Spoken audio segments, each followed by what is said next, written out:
Good morning, Badass. It's Coach Joe from the Summit Endurance Academy.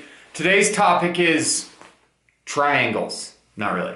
I have been working on a project, and I'll have a question for you at the end of this. Working on a project, basically looking at the needs analysis of endurance athletes. So there's a really awesome study put out by Steven Seiler. Not a study, just kind of like a review of the literature, where he talks about, and I forget all of them, but basically he's like, okay, volume of training. If we look at this essentially hierarchy of needs, we have to have a large volume of training. We have to have intense training. We have to have what I call like 80-20. For an endurance athlete, most of your training should be aerobic, 80% under lactate threshold, 20% over lactate threshold. And then he has like another like 10 things up here, kind of like, periodization of the year and all that stuff. But ultimately, the most important single number one factor is going to be how much volume can you put in.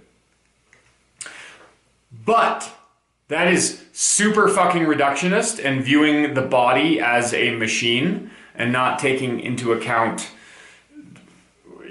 the driver and the fueling and the transmission. This is all talking about just the engine, really. Okay, so what I've been working on is like, okay, well, how to train a lot of volume, and first, I don't believe that volume is the answer by itself. It has to be volume of quality.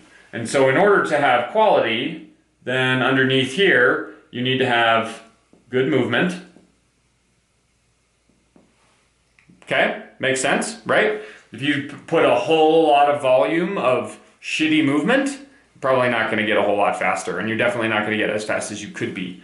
If your technique sucks, if you run like this, whatever. Under that, in order to fuel quality movement, you need nutrition, right? You got to fuel this whole process.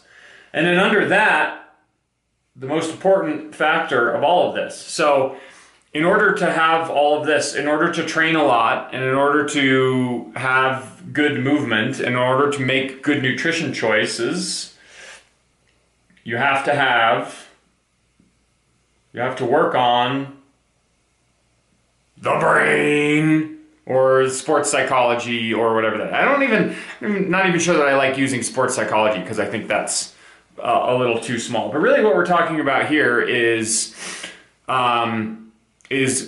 behavior change, right? Like in order to have all of this stuff, the reason that you aren't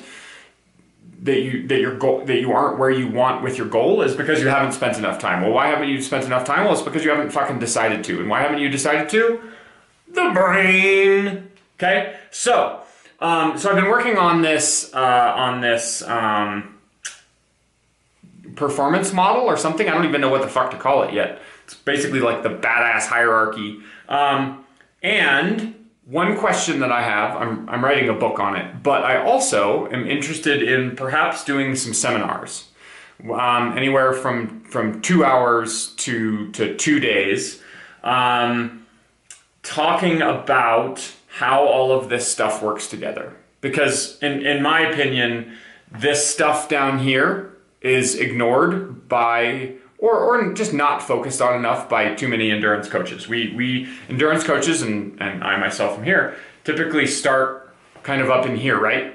Because that's what the research says we should do. When in reality, this stuff down here, like the best training plan in the world, doesn't mean a fucking thing if your nutrition is bad and your movement is bad and you have all sorts of psych issues.